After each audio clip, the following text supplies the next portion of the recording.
Avia Yala Televisión, un continente de culturas.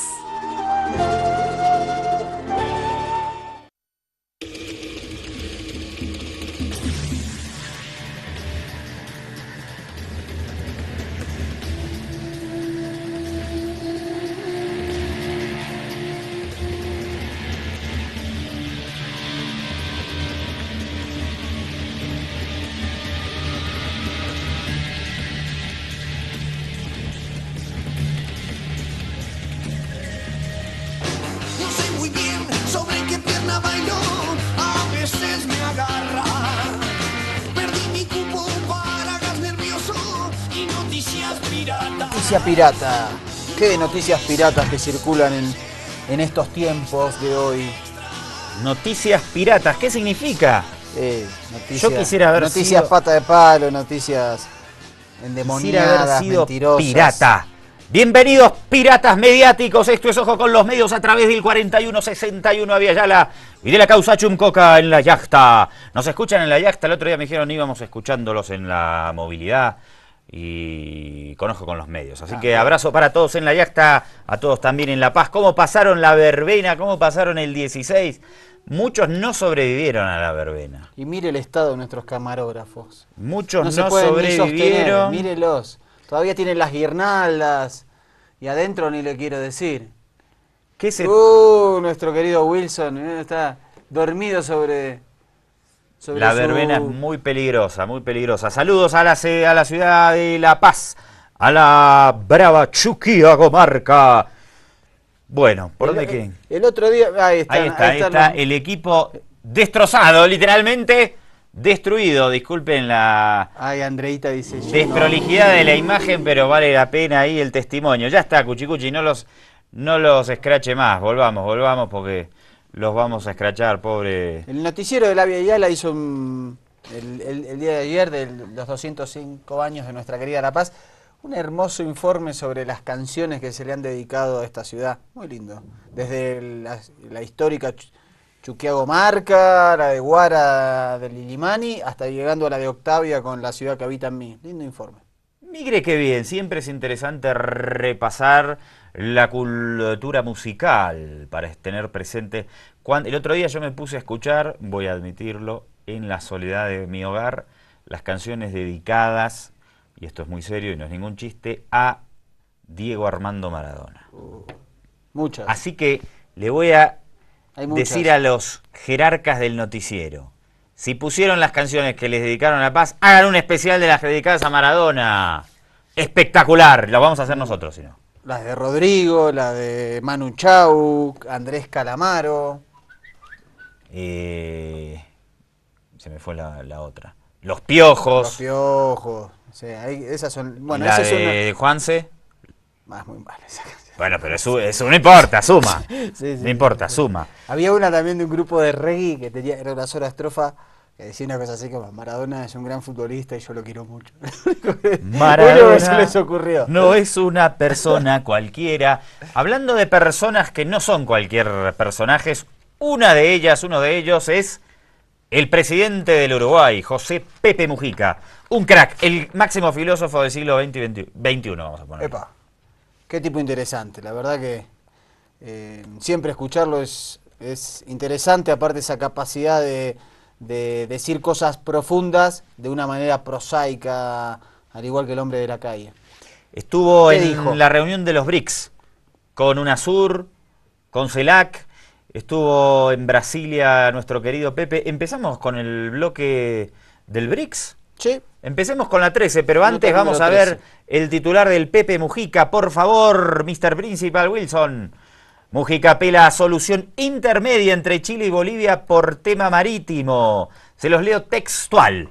El presidente del Uruguay, José Mujica, aunque desesperanzado, dice el periódico El Ciudadano de Chile, desesperanzado, dice, en que se llegue a un acuerdo, abogó porque Chile y Bolivia lleguen a un entendimiento intermedio, textual, intermedio, al ser requerido por el tema. Aunque el tema de las diferentes llevadas a La Haya no fue puesto en el tapete por el presidente de Bolivia, Evo Morales, dice este medio chileno, que no respondió a consultas de periodistas, la prensa consiguió estas declaraciones del gobernante uruguayo, en el marco de la cita a la que también asiste la presidenta Michelle Bachelet.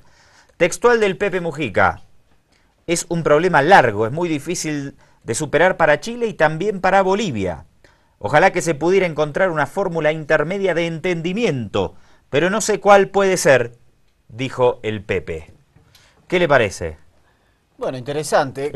Me parece que sería importante que los demás presidentes latinoamericanos se pronunciaran en este sentido y buscaran y forjaran nuevos caminos de entendimiento entre Bolivia y Chile, que se les ocurran nuevas ideas. Me parece que con la presentación, la impugnación de Chile a la competencia de la Haya ha generado una situación política tensa. Estaría bueno que se pudiera superar mediante las gestiones de otros presidentes latinoamericanos. Hay un montón de temas que tenemos que tratar, porque Israel ha lanzado una operación terrestre de invasión a la Franja de Gaza. Además cayó un avión otra vez de Malaysian Airlines que tiene unas implicancias políticas y geopolíticas enormes. Las vamos a estar repasando durante la emisión de hoy, pero ya que hablamos del Pepe Mujica y esta declaración en el marco de la reunión de los BRICS con UNASUR y CELAC, vamos a empezar por allí. La primera, número 13, líderes del BRICS y UNASUR se reunieron en Brasil. Lo reporta nuestro compañero Ronnie Curvelo de la cadena iraní Hispan TV. La presidenta de Brasil reunió por primera vez a los jefes de Estado y de Gobierno de los BRICS y de la UNASUR para tratar y debatir prioridades, demandas y los retos que les reserva a ambos bloques en el actual escenario internacional. La reunión se realizó en el Palacio de Itamaraty, sede de la Cancillería brasileña. En esa reunión sin precedentes entre el BRICS, la UNASUR y la CELAC, los jefes de Estado de las 5 principales economías emergentes del mundo, Brasil, Rusia, India, China y África del Sur, dieron a conocer a los países de América Latina las oportunidades que el Banco de Desarrollo, creado esta semana, podrá ofrecerles a partir de ahora. Después de la toma de la foto oficial, los dignatarios tuvieron una larga sesión de trabajo en la cual todos pudieron manifestar sus preocupaciones, prioridades, anhelos y demandas para enfrentar el escenario internacional. Al término de la reunión, el presidente Nicolás Maduro de Venezuela agradeció la iniciativa de la presidenta brasileña. Brasil de Lula y Dilma permitió la creación de la Comunidad de Estados Latinoamericanos y Caribeños. Y ahora está permitiendo la consolidación de BRICS y haya convertido los caminos del BRICS y UNASUR. Así que es un éxito tremendo del liderazgo de Brasil desde Sudamérica hacia el mundo. Los mandatarios fueron unánimes en manifestar que el nuevo Banco de Desarrollo, que fue bautizado con la sigla en español NDB, permitirá que países en desarrollo dependan cada vez menos de otros organismos económicos globales, como el Fondo Monetario Internacional y el Banco Mundial. Tenemos retos muy similares, retos muy interesantes y muy importantes. Cómo desarrollarnos incluyendo cada vez más a la gente marginada, a los más pobres, y cómo desarrollarnos de una forma amigable con el medio ambiente, es un tema que en todos los países está presente. El banco tendrá un capital inicial de $50.000 millones y podrá llegar a $100.000 millones. La sede de la institución bancaria de los BRICS será en China y su primer presidente será de la India. Brasil tendrá derecho a presentar el primer presidente del Consejo Administrativo del banco, cuyo objetivo primordial será el de financiar proyectos de infraestructura en países emergentes. Ronnie Curvelo, Hispan TV, Brasilia. Doctor, hablamos el otro día de este tema del banco, de la creación del Banco de Desarrollo de los BRICS, de su implicancia geopolítica, que era terminar con la dependencia de los grandes organismos financieros internacionales. Fíjese esta noticia que me llega acá. ICN Diario. Evo Morales asegura que el Banco de Desarrollo y Fondo de Reserva del BRICS terminará con extorsión económica. Continental de Argentina, presidente de Bolivia, afirmó que lo que hacía el FMI y el Banco Mundial era chantajear y someter a gobiernos en el marco del neoliberalismo. Y también otro tema que habíamos tocado aquí en esta mesa de ojo con los medios. Rusia dispuesta a apoyar a Bolivia con el programa integral de energía nuclear. Putin ofreció a Morales capacitación permanente en el tema. Lo admitió el ministro de Economía presente en Brasilia, Luis Arce.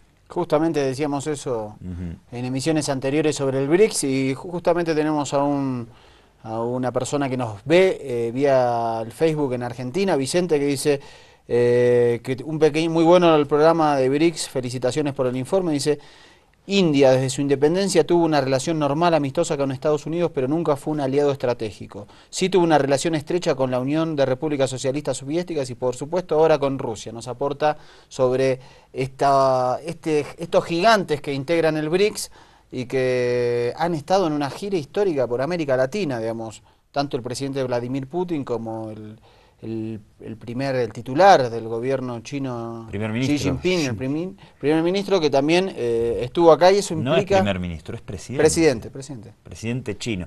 Entonces tendremos que hablar de India y Pakistán, si vamos a... Porque hay una cuestión ahí, desde que se separaron India y Pakistán tras liberarse del colonialismo británico, se jugó ahí una batalla, una guerra fría, no tan fría, en los mismos años de la Guerra Fría, muy potente. Por eso Pakistán es potencia nuclear. India no, ¿o sí? Sí, India también. Los dos son potencias nucleares y tienen un conflicto ancestral por el territorio de Cachemira. Ese es uno de los peligros latentes, que ambas son potencias nucleares, de las 5 potencias nucleares del mundo, y que las tensiones son constantes. Generalmente hay atentados, hay enfrentamientos, digamos, en los límites fronterizos suelen enfrentarse poblaciones de ambos países que reclaman. Y Pakistán sí ha sido tremendamente estratégica para Estados Unidos desde los años 80, principalmente por el tema de Afganistán, y después cuando lo de Bin Laden, igualmente como base estratégica para la invasión de Afganistán allá en 2001. Vamos a invitar para hablar sobre Pakistán a Peter Brennan, el encargado de negocios, el nuevo encargado de negocios estadounidense, que estuvo muchos años en Pakistán. Estuvo ahí, sí. Igual, y le podríamos preguntar también, siendo un aliado tan estratégico Pakistán de los Estados Unidos, ¿por qué es el país que más sufre la incursión de drones, estos aviones no tripulados, que atacan supuestos objetivos terroristas y que lo que terminan haciendo es matando campesinos? Recordemos el hecho, por ejemplo, un dron de Estados Unidos en una boda de Pakistán, mató a 70 personas. Yo le puedo explicar rápidamente. ¿Ah, sí? A ver. ¿Por qué atacan Estados Unidos a ciudadanos pakistaníes si es un aliado estratégico de Pakistán? Porque hay pakistaníes buenos, que son nuestros amigos, y hay pakistaníes salvajes, terroristas, que tenemos que terminar de ellos, sacarlos de la faz de la tierra. No importa si están en casamientos, niños, todo lo que sea. Bueno, Israel está haciendo lo mismo en Gaza, es terrible. Lo vamos a ver en un rato. Es tremendo y no tiene explicación. ¿Vio lo que son las cifras? Hay 270 muertos en Palestina, 75% civiles, 43 de ellos son niños. Vamos entonces... Antes de saltar a todos esos temas, seguimos con el BRICS y presentamos... al presidente chino. Para contar cómo en su visita Xi Jinping de viaje por Latinoamérica, y para contar un poquito cómo lo hace la cadena, en este caso alemana estatal Deutsche Welle, cómo son las relaciones y los flujos comerciales entre el gigante asiático y América Latina. Visitas y reuniones con una meta clara: profundizar aún más las relaciones entre el gigante asiático y América Latina. El año pasado, los países latinoamericanos exportaron productos por valor de 127.000 millones de dólares a China, un 85% más que hace 10 años. China, por su parte, vendió productos por valor de 134.000 millones de dólares a Latinoamérica, un incremento del 92% en una década. Los chinos están muy interesados en las materias primas del subcontinente: cereales de Argentina, cobre de Chile o petróleo de Brasil y Venezuela. Mercancías que China necesita urgentemente, porque con su impetuoso crecimiento aumentó también la demanda de materias primas de la que ya es segunda economía mundial.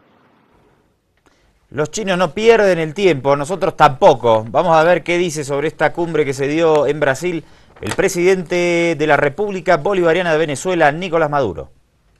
Así que es un momento histórico realmente que se dé en Brasil, que ha liderado Brasil en los últimos 8 o 10 años ha liderado la creación de UNASUR, de CELAT, la creación de BRICS, y ahora toda esta alianza realmente es extraordinaria. Que se vaya creando las bases económicas, materiales, financieras, culturales, políticas de un mundo nuevo, porque toda esta alianza es para la paz, para la prosperidad, para el crecimiento conjunto, una alianza de ganar-ganar. Es una alianza de los que en el pasado, hace décadas, fuimos países dominados y ahora somos países y zonas y bloques emergentes. Ojo con los medios. Vimos ese reporte de Venezolana de Televisión, canal estatal venezolano. Vimos otro reporte de la Deutsche Welle, canal estatal alemán. Vimos otro reporte de Hispan TV, canal estatal iraní. No veo, y no tengo en el guión, doctor, ningún reporte de mis amigos de la CNN. Ni lo va a tener. ¿Por qué? Porque ninguno de los programas internacionales que tiene de los noticieros, la CNN, pasaron ni un minuto algo sobre el encuentro de los BRICS en Brasil. Bueno, vamos entonces ahora con otra cadena. Parece que los estados sí tienen que tener medios de comunicación.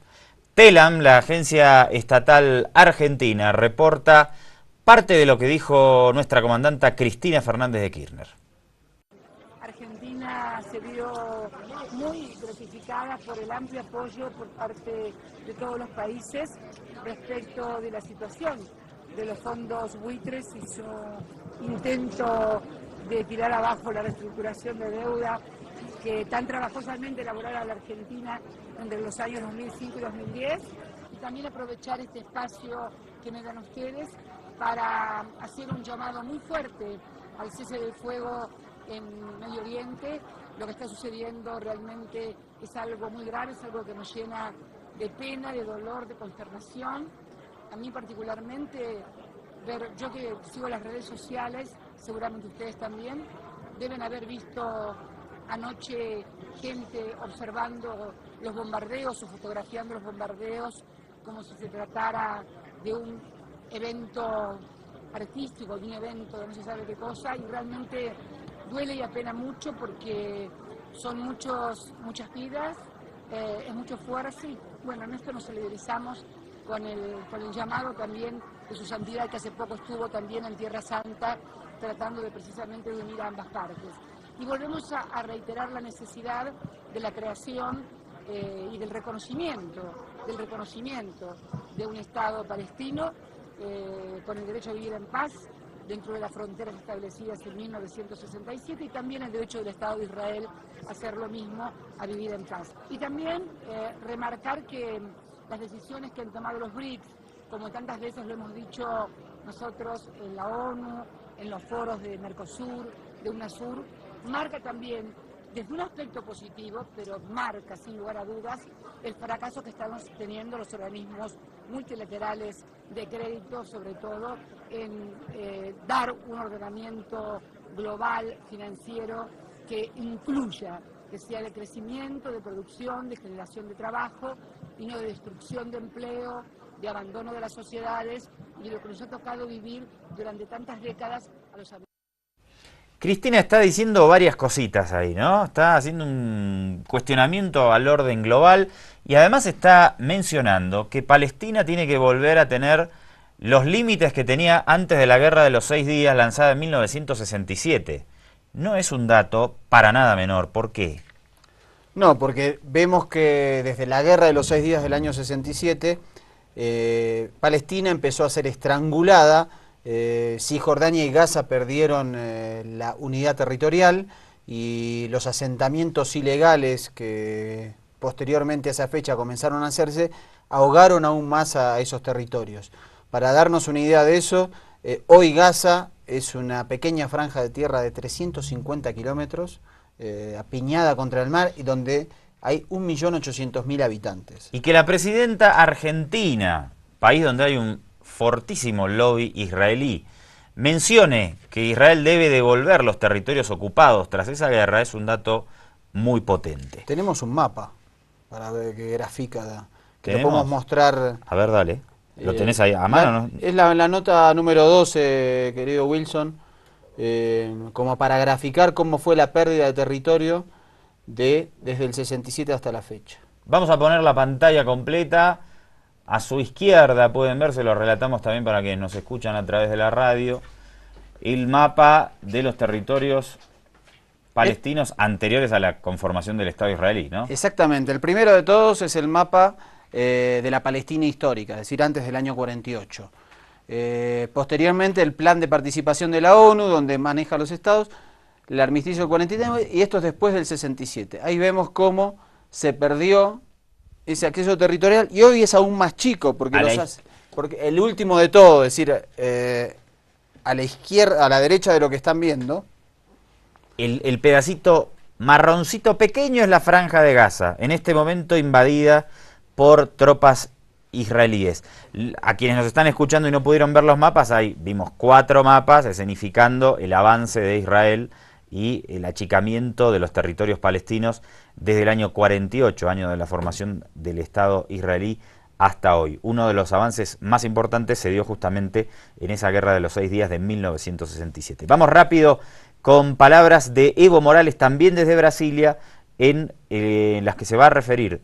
Lo reproduce, fíjese, Russia Today, de nuevo CNN no aparece, no pasó nada en Brasilia. ¿Cuántos presidentes hubo? Como y hubo los 5 presidentes estaba Santos del también. BRICS, estaba Santos, Bachelet, estaba Ollanta Humala, Bachelet, Mujica, Evo Morales, todos los nuestros, Nicolás Maduro. Todos los nuestros suramericanos, digo, estaban ahí, fuera de tintes ideológicos, izquierda, derecha, estaban todos. Evo también estaba, vamos a escucharlo y a verlo. Lo que hacía el Banco Mundial y el Fondo Monetario Internacional es cómo chantajear a gobiernos, cómo someter a gobiernos en el marco de una política del neoliberalismo. Esta ente financiera, el nuevo Banco de Desarrollo, estoy seguro que en el futuro acabará con las políticas del neoliberalismo y del neocolonialismo. Todos coincidimos en nuestras intervenciones de defender la vida, de salvar la humanidad y condenar el genocidio que existe en Palestina. Toda nuestra solidaridad con el pueblo palestino, pero también es importante que la alta comisionada de los derechos humanos de las Naciones Unidas asuma su responsabilidad de parar esta política de genocidio. Y yo me pregunto dónde está el Consejo de los Derechos Humanos de las Naciones Unidas. Lamentablemente, cuando un país que lucha por su independencia, por su liberación, por su soberanía, es invadido, para eso no hay Consejo de Seguridad, no hay cascos azules de las Naciones Unidas. Sin embargo, los presidentes que han intervenido esta tarde expresan toda la solidaridad con Palestina. Esperamos que las próximas reuniones de las Naciones Unidas, yo diría casi todos los presidentes, condenemos ya en resoluciones de las Naciones Unidas para frenar el genocidio en Palestina. Y por decir, si yo fuera el alto comisionado por los derechos humanos de las Naciones Unidas, de oficio iniciaría una demanda por genocidio ante los tribunales de justicia de La Haya. No entiendo, algunas autoridades tienen mucho miedo a algunas potencias, pero nuestra obligación es defender los derechos humanos, salvar la vida, salvar a la humanidad.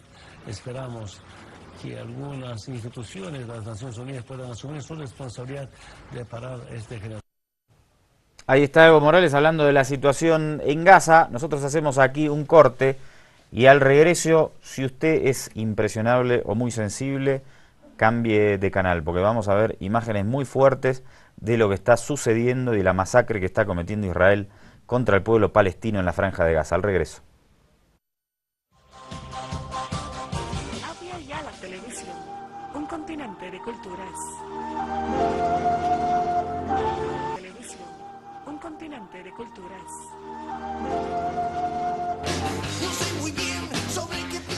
Retornamos y como les anticipábamos, en este segundo bloque vamos a compartir imágenes y testimonios muy fuertes, tienen que ver con lo que está sucediendo en territorios palestinos de la Franja de Gaza. Recuerden que los territorios palestinos, valga la redundancia, están divididos entre Cisjordania, media territorios israelíes, y luego, lo veíamos antes en el mapa también y lo comentábamos, los territorios de la Franja de Gaza. uno de los lugares más densamente poblados del mundo, porque allí en pocos metros cuadrados viven 1 millón de personas, un poquito 1.800.000. 1.800.000. Bueno, empecemos con el reporte, ahora sí, CNN, José Levi, corresponsal en Israel, que nunca se mueve de su búnker, pero tiene buena información generalmente. Compartimos su croniquita. Adoptada por el primer ministro israelí Benjamin Netanyahu con su de defensa Moshe Bughi Ya'alon, y hay que destacar que esta operación es una operación que ahora mismo tiene un objetivo muy limitado. Principalmente es terminar con una amenaza que los israelíes consideran puede ser central para ellos, que son estos túneles de ataque que se ha visto en la pasada madrugada. Pueden llegar a ser una amenaza inclusive estratégica para los israelíes. Vemos que en la pasada madrugada consiguieron al menos 13 milicianos de Hamas a través de uno de estos túneles que conseguía el pasar por debajo la frontera entre Israel y la Franja de Gaza. Desde Gaza contra Israel consiguieron llegar al territorio israelí. Entonces, eso los israelíes aseguran pudiera haber llevado a una verdadera masacre, dijo el presidente israelí Shimon Peres, y entonces uno de los objetivos centrales de esta operación será precisamente el intentar encontrar quizás más de una decena de túneles que, según los israelíes, pudieran estar ya cavados desde distintas zonas en Gaza hasta el interior de Israel. Y esos túneles, lógicamente, pueden estar a 1, 2, 3 kilómetros de la frontera. Es difícil que sea más, y es por eso que, al menos en una primera etapa, se piensa que el objetivo de esta ofensiva militar terrestre será el verificar toda esa. Pero quien sí está en Gaza, enviado por la CNN, es Carl Penhall, quien empezó a dar cuenta sobre el inicio de la invasión terrestre israelí a Gaza. Hace más o menos 3 horas empezamos a notar un gran asalto en progreso de parte de los militares israelíes. Escuchamos bombardeos desde buques navales, desde las fuerzas aéreas, y también escuchamos artillería por tierra. No sabemos todavía si esos son tanques o de pronto otro tipo de artillería ahí en la frontera. Y ahora acabamos de escuchar en estos minutos un comunicado de parte de los militares israelíes diciendo que un esfuerzo, un ataque conjunto de parte de las fuerzas militares israelíes está ya en progreso con plena potencia, en sus palabras. Eso apenas aquí se escucha desde las últimas 3 horas. Ahí está el reporte del corresponsal de CNN, siempre lo envían a distintos conflictos, estuvo en Venezuela hace poco cubriendo las protestas opositoras, anunciando el inicio de la operación terrestre en contra de la franja. Vamos a repasar ahora algunas crónicas que nos van a mostrar un poco más el drama humanitario que se está generando entre la población palestina. Empezamos con un reporte de la cadena iraní Span TV. En Gaza, las calles de los barrios más populares comienzan a vaciarse. Cientos de casas han sido bombardeadas, incluso en varias ocasiones. La zona de Beit Lahia, Beit Hanun, Zeitun o Shiyaiya están ahora bajo fuego constante y los vecinos huyen a los refugios acondicionados por la Agencia de Naciones Unidas para la Ayuda al Refugiado Palestino, la UNRWA, hasta 20 albergues cuya capacidad pronto será superada. El gran problema ahora, sobre todo, es la población desplazada, se está concentrando en la provincia de Gaza.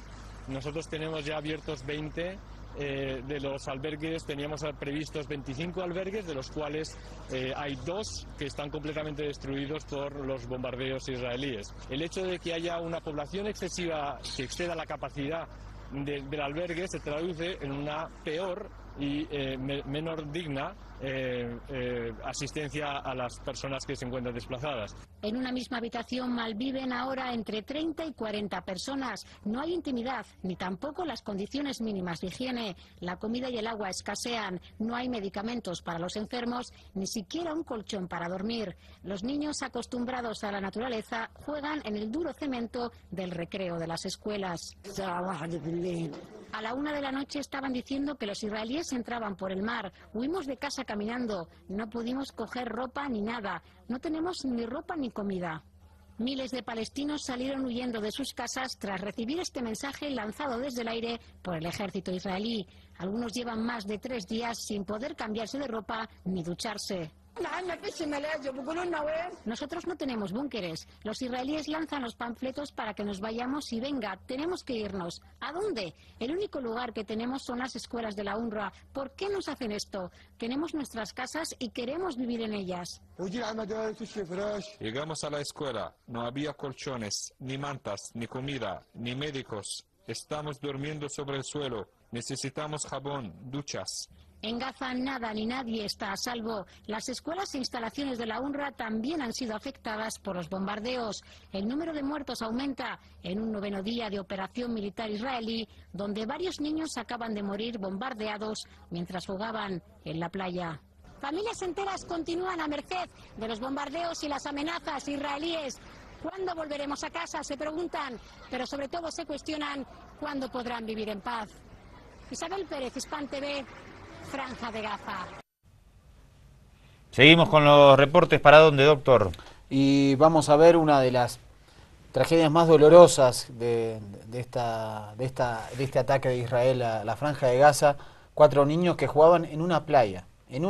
Así que querría preguntar cuál es el objetivo militar de Hamás, que se encuentra en una playa de Gaza, asesinados en la jornada de hoy, lo reporta... ¿De Hamás o de Israel? Los objetivos militares Claro, los objetivos militares de Israel de Hamás, porque son los objetivos que supuestamente ataca Israel. Supuestamente ataca Hamás. Exactamente, lo que dice es que ataca a objetivos militares, a lugares donde hay misiles o donde hay dirigentes de Hamás. Me pregunto estos 4 chicos qué cargos tenían en la organización palestina, de Televisión Española. Israel ha intensificado este miércoles sus bombardeos contra Gaza, en uno de los cuales han muerto 4 niños que estaban en una playa próxima a un hotel donde se hospeda gran parte de la prensa internacional. Los cuerpos de los menores han quedado destrozados sobre la arena de la playa después de que 2 proyectiles procedentes de uno de los barcos que imponen el bloqueo marítimo al que Israel somete a la franja impactaran sobre ellos cuando trataban de huir. En una de las jornadas más dramáticas de la operación de castigo a Palestina, otros 2 niños de 4 y 6 años han muerto en un bombardeo aéreo en una calle al sur de la Franja de Gaza. En el 9º día de la operación de castigo a Palestina se han registrado al menos una 20 de muertos y ya van más de 210, la mayoría civiles, por uno solo en el lado israelí a causa de los cohetes disparados por los grupos islamistas. Asimismo, para hoy jueves, Israel ha aceptado una petición de la ONU para declarar una tregua humanitaria. En un comunicado, el ejército declara que esta duraría unas 5 horas, con la que permitirá que la población civil se aprovisione y la evacuación de los heridos más graves. Bueno, el comentario ya estaba hecho antes por parte del doctor. Las imágenes, por suerte no hubo primeros planos que puedan compararse con alguna prensa amarilla o cualquier cosa similar.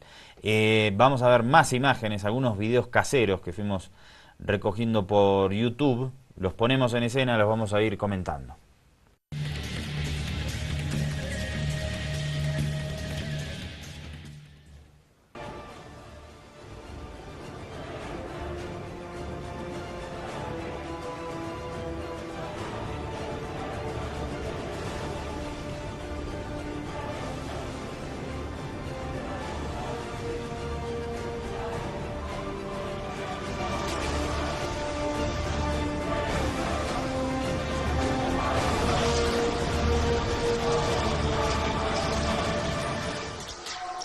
Bueno, vemos en escena algunos de los bombardeos que caen sobre los edificios en la Franja de Gaza, los niños heridos y mutilados tras estos mismos bombardeos, una niña que llora a su padre, el drama humanitario en crudo de lo que está sucediendo en estos territorios palestinos. Ahora un padre llorando a su hijo, le dice: hijo, hijo, mi dulce corazón, tengo dulces y juguetes para ti. Se arrodilla, lo llora, y amigos, familiares tratan de apartarlo de De este niño, un médico que evidentemente dice no hay nada que hacer. Y ahí lo muestran. Los niños usted había comentado los números, las cifras de esta masacre. 270 muertos, 75% civiles y 43% de niños. Estamos hablando, me pregunto qué clase de objetivo militar es asesinar a niños. Son muy duras, las imágenes son en la morgue, otro padre llorando a un niño asesinado. Este padre ha perdido a 2 niños, está en la morgue en la Franja de Gaza y quienes están viendo las imágenes, no es por esto. ¿Dónde está Mir, mi otro hijo asesinado? Son imágenes duras, no las ponemos en escena para hacer ningún tipo de amarillismo, sino para evidenciar el drama humano, porque esto es lo que está sucediendo en la Franja de Gaza en este momento. Y tenemos que tomar conciencia todos de los hechos y de la masacre que está perpetrando Israel una vez más en contra del pueblo palestino. Vamos a otro material, en este caso de Guatania. Sí, este es un material que ya vimos, pero que es interesante poder ver de nuevo, que es como la secuencia de un bombardeo selectivo, de las bombas tácticas que utiliza Israel para marcar un objetivo y luego destruirlo. Dale, métele.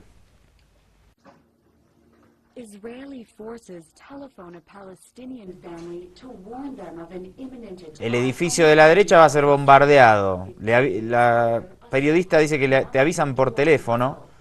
Esto ya lo habíamos visto, pero lo ponemos en ese nuevo. Una bomba de aviso y ahora la que va a destruir el edificio.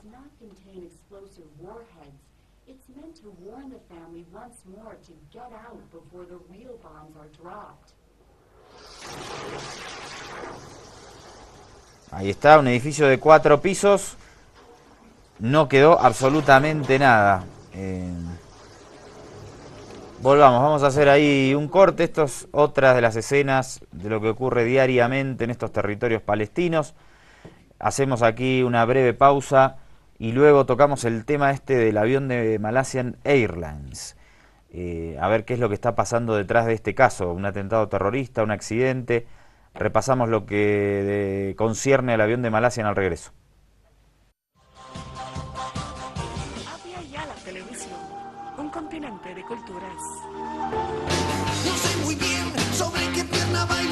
Último bloque de Ojo con los Medios. Ha caído un avión en el límite entre Ucrania y la Federación Rusa, un avión de Malaysian Airlines, la misma línea aérea cuyo avión se cayó en el Océano Índico y desapareció. Hace poquito, aparte, el 8 de marzo. Es muy inusual que 2 aerolíneas sufran un golpe muy fuerte para la aerolínea. El vuelo llevaba 290 pasajeros desde Ámsterdam, Holanda, hasta Kuala Lumpur. ¿Qué pasó? A ver, hay muchas cosas ya que se están evaluando. Vamos a empezar por el presidente de Ucrania. A ver qué dice. Acabo de tener una conversación con el primer ministro de los Países Bajos y le expresé mis condolencias. De parte de Ucrania, invito a profesionales y expertos de Holanda a investigar este ataque terrorista de manera transparente. Quiero llamar la atención al hecho de que no lo llamamos accidente o catástrofe. Es un ataque terrorista. El presidente de Ucrania, tenemos poco tiempo, pero habría que poner contexto para los que no están bien al tanto de lo que sucede en Ucrania. Pero bueno, hay unas luchas internas ahí, una especie de guerra civil entre el gobierno central de Kiev, el presidente Poroshenko, y separatistas a los que se los llama prorrusos, muchos más cercanos a la geopolítica de Moscú. Quieren independizarse del poder de Ucrania desde que hubo un golpe de Estado organizado por Estados Unidos, que fue un golpe de mecha lenta de muchísimos años. Exactamente. El este y el sur de Ucrania hicieron además un referéndum en el cual cerca del 95% pidió anexionarse a la Federación Rusa, y la Federación Rusa lo aceptó, pero Ucrania, con el apoyo de la OTAN y los Estados Unidos, se niega a esto. Desde entonces hay enfrentamientos armados entre Kiev y los separatistas. a quienes estos llaman terroristas. El presidente ucraniano dice, fueron los separatistas, fueron los terroristas los que con un misil tierra-aire derribaron este avión de pasajeros. A ver, tenemos en Twitter las primeras fotos del avión siniestrado, las vemos.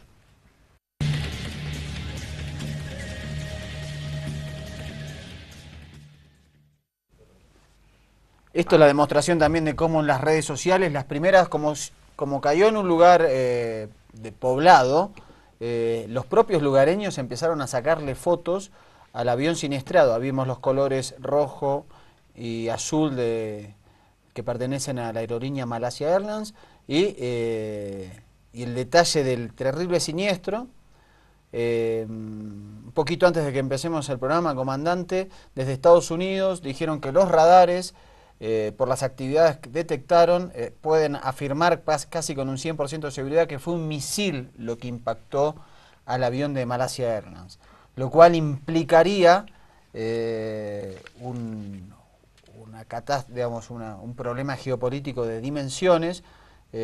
Habló el presidente Obama. ¿Por qué? El presidente Obama dijo, vamos a determinar si iban ciudadanos norteamericanos en ese avión. Simplemente se dirigió a la población para decir que Estados Unidos iba a averiguar esta situación.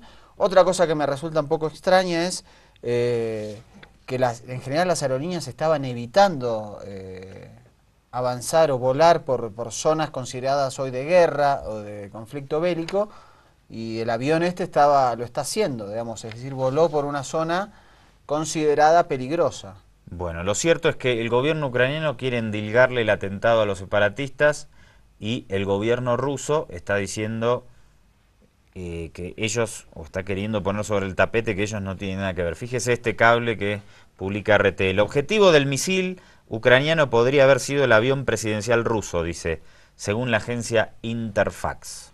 Que es justamente la notita que vemos ahora. Cosa que es difícil de creer.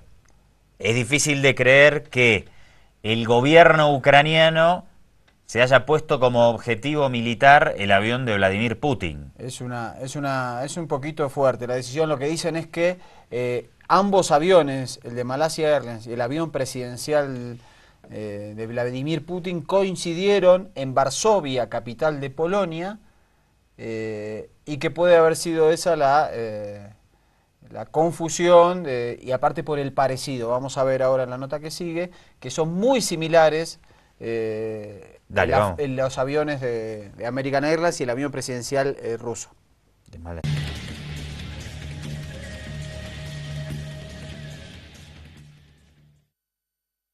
Ahí vemos el titular, medios. El objetivo del misil ucraniano podría haber sido el avión del presidente Putin. Esto es lo que lanzó hoy la agencia Interfax. Aseverando esto, ahí vemos en la foto la similitud del avión presidencial en el margen superior y del avión de Malaysia Airlines en el margen inferior de la fotografía. Bueno, mientras tanto le comento una más. Declaró también el presidente Vladimir Putin.